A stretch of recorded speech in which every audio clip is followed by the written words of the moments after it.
There's what the sky looks like in the wake of Hurricane Laura, made up of some fair weather cumulus, some translucent altocumulus, and some tangled sheaves of cirrus. That's a lot of residual moisture trailing back behind the system, and we can see that on the surface map. The remains of Hurricane Laura now entering Illinois.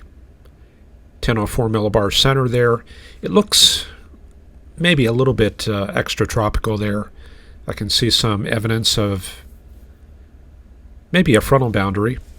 Certainly has some baroclinicity between this vast area of 70s and 80s and 90s to the south. Now, some of that could be convective outflow. Not too sure yet. I mean, you could make an outflow pool, maybe something like that. But for the time being, we can go ahead and throw those fronts in there and see if they hold out. Lots of tropical air throughout the south, and you can see the elevated dew points in the wake of Laura. 75-degree isodrosotherm running, something about like that. And some of that is going to be evaporation from the vast amounts of rain laid down from the system. And some of it is just that favorable environment that the storm moved through. Anyway, it's on its way out. Let's check out NHC. Tropical Depression Laura.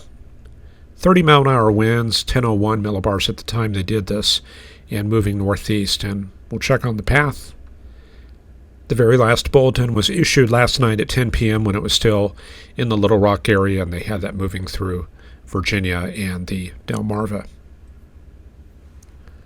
For a quick look at the path, there it goes. Yep, just being pulled into this trough. The parent system up there in Quebec, big old 992 millibar low, and so the remains are somewhere down in this area here. It's pretty much gone. But chances are we can still see it in the precipitable water. Let me go over to that chart. You can see the very high precipitable water values, and the remains get carried across West Virginia tomorrow morning, and then it gets kind of folded into the system here. But yeah, the next story is going to be this southerly flow coming up from the Gulf. You can see it really coming together in the lower Mississippi River Valley. And then we get our next front coming together out there in Tennessee after the weekend. So things are going to be getting a little bit active. Here comes more southerly flow. So this is quite a change from what we've had the past week or two. The satellite showing that the convergent flow in the wake of Laura has pulled together some linear boundaries. One of them there from around New Orleans up to Birmingham, and a few others wrapping into the system itself. So we do have storms out there, and the sea breeze becoming active in South Carolina and through much of Florida. The Northeast having quite a bit of weather going on. Laura approaching from the west there. Then we've got this frontal boundary across Ohio, Pennsylvania, and up to the northwest, an active polar front coming in from central Canada. Here's the fronts at this hour. Warm front through Michigan all the way down to the Pittsburgh area, and a couple waves along that frontal boundary. Also an occlusion up there in Canada. This is the next large system, and that'll be continuing into the northeast this weekend. And behind it, a pretty good chunk of polar air on its way south. Vast area of cooler temperatures, strong northwest winds, and pressure rises. So it's going to be time to start looking to that upper air chart, because that's going to be increasingly the key to the pattern as we go into September and October. As we go west, we can get a better look at what's driving everything. Looks like it's this big 1019 millibar high across eastern Montana and Saskatchewan. And it looks like it's being reinforced a little bit from the west with another high pressure area off the British Columbia coast. High pressure definitely having an effect. dry conditions and good weather throughout much of the northwest. I can see a little bit of residual smoke. I don't know if that's from fires near Pendleton or further west, but yeah, that's a little smoke plume right there. Down to the south, though, we start picking up the cumulus fields out around the Yellowstone area, and then we get into some of the deeper moisture down in Colorado and Utah, where the monsoonal pattern is still in full effect. Down to the south, we can see the differences in the air masses. Very fair weather across the plains, but as you go west into the mountains, we pick up the convective activity. Lots of showers there. Places like Raton, Alamosa, Leadville, and Breckenridge getting some activity. And it looks like even Arizona is starting to pick up a little bit. We saw 60s in the Phoenix area yesterday. Let's see what the charts are showing now. Well, it looks like we're back to 40s and 50s. That means the storms are going to be mostly firing in the mountains, and you might see a few of them down in the foothills and valleys. Yeah, 29 there at Las Vegas. Still kind of a dry pattern, but up to the north we see some cyclonic circulation north of Tonopah near Austin, Nevada, and that's a little weak frontal system still hanging on in that area. The San Joaquin Valley, hot but not super hot. Well, there's 99 there with some downslope conditions around Red Bluff, but it is a little bit milder than what we've seen a week ago. And across Texas, we see downslope action there also. Temperatures rising to 102. You can see the wind flow here showing kind of a cyclonic circulation. And I neglected to put a low there. Let me draw that in. It's going to be a little low near that triple point around Garden City. So yeah, with that downslope flow, we get temperatures coming up to 101, 102 in the Texas Panhandle. And that gives us kind of a very weak dry line through western Oklahoma down to Abilene and Sanderson.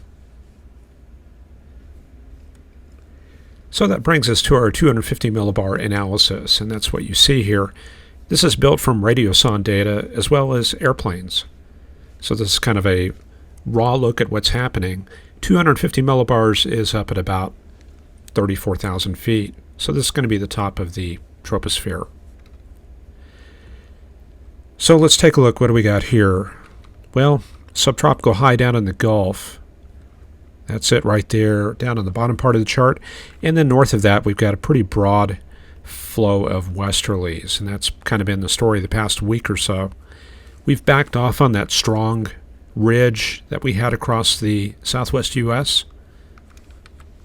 So that's out of the picture, and I don't really see the remains of Laura anymore. Maybe some very weak troughing. When you start getting up to 250, 200, and 100 millibars, that's where you're going to find high pressure above some of those very strong hurricanes, because when you converge all that wind together, it's going to have to diverge in the top part of the troposphere. But usually you have to go way up to the top of the troposphere to find that. Well, nothing like that on the 250 millibar chart today. And elsewhere, we've got, looks like our main band of westerlies up there in Canada, 100-knot jet up there near Montreal, Quebec City, and Maine, and a couple of very strong waves across the continent there. And a bit of a split flow. There's another polar front jet coming out of California into Wyoming. That's about 60 knots, centered on Wyoming. So with that, I would expect probably some favorable conditions for storms in South Dakota, Nebraska, and maybe Minnesota. So let's take a quick look at our forecast over the next week or so. Starting out at 12Z, there's the remains of Laura. Now, notice that I'm using dew point. These purple conditions, or the purple shading, those are 70-degree dew points, and then the cyan are 60s. So this time of year, I want to keep track of where that moisture is going and what kind of depth and richness we have. And we can also see the cold air coming south. It appears as dry air. That's it right there with that high pressure in Montana. So that's cold air advection and also dry air advection coming in through the northern plains. So running that forward into tomorrow, let's go to tomorrow morning.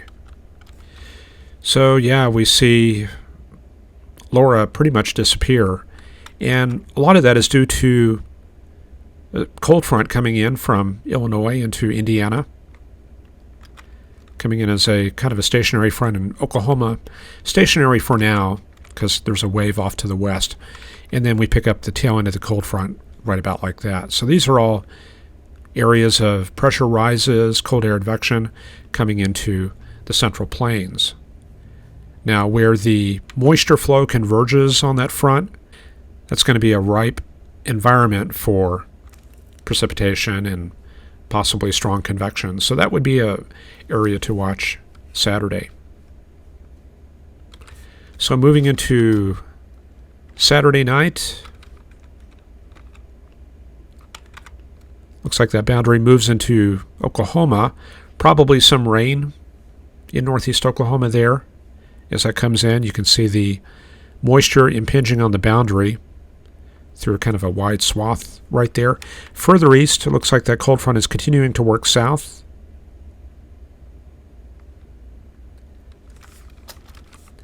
And let's go into Sunday. Well, I can see those dew points coming up in Arizona.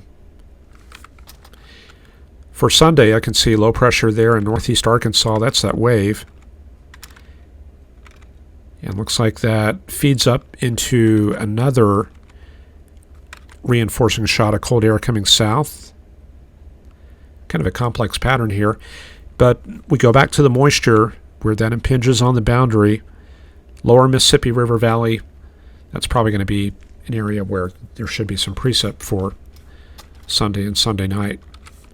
And then going into Monday, looks like that cold air doesn't make much progress southward because of the pressure falls on the high plains. But more moisture coming up from the south. Looks to be kind of wet there in Oklahoma and Kansas. And then one more map for Tuesday and Wednesday. Looks like that boundary coming into Texas there and into Illinois. Wow, another reinforcing shot for next Friday, 1024 millibar high. That's pushing boundaries down to the south, so that could be kind of a wet pattern in about a week. Although it looks like a lot of dry air coming south, well, maybe that's not going to be so wet except along the boundary itself on the Gulf Coast. Elsewhere, it looks like it's going to be pretty nice weather through much of the inland south area and the Appalachians for the first week of September. The weather in Europe has been a little bit active. MCS moving across northern Italy, affecting places like Milan. And you can see that MCS right there, that's about 17Z, 18Z, and that brings us up to the current time about 21Z, and it looks like another little cell north of Milan. Let's look at the charts and see what's going on in that area. The weather chart looking something like that this evening. Looks kind of mild up there in Germany, 63, 66 over 48 or so, but yeah, there's a little bit of residual moisture, 60 in the south part of Germany, but down to the south you can see 70s out around the Venice area, and likely that very high moisture feeding those convective complexes right in that area there. The GFS picking up on those convective complexes, probably some more graphic lift. And then we get into 12Z, the daytime heating picks up in this area, and then by 18Z, yeah, we see a low in that area right here. Looks like maybe a weak warm front or some sort of boundary right there. This is a zoomed in picture of Italy right here. And what we see here, this is the dew point and the winds. You see that there's convergent flow right in this area here. And if we pull up a forecast skew-t,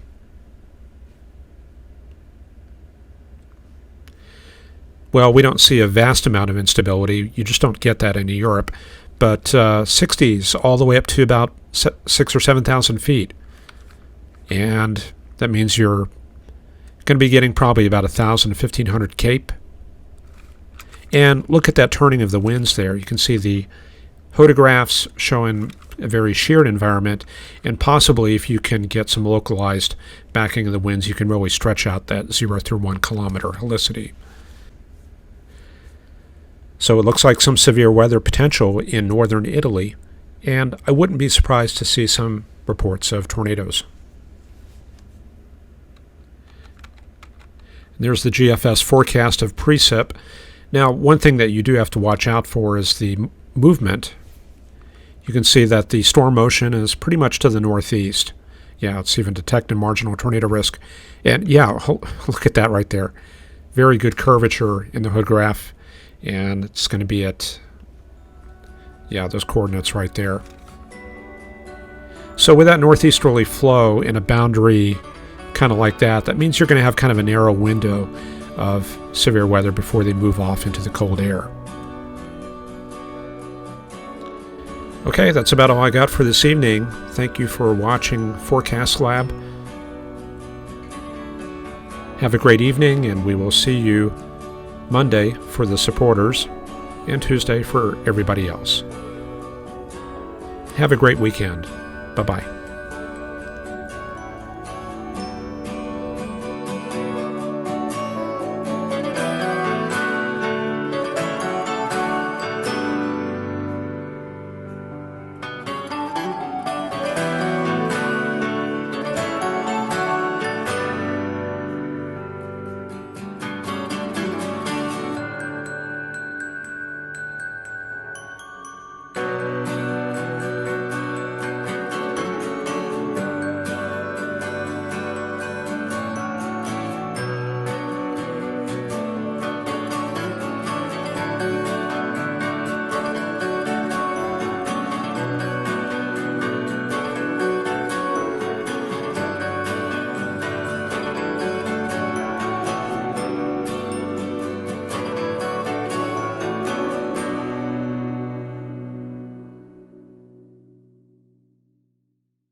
Yeah, rolling. 102, take 2. Ah, the French champagne has always been celebrated for its excellence. There is a California champagne by Paul Masson, inspired by that same French excellence. It's fermented in the bottle, and like the best French champagne, it's vintage dated. So Paul Masson. 102, take 3. Action, please. Ah, the French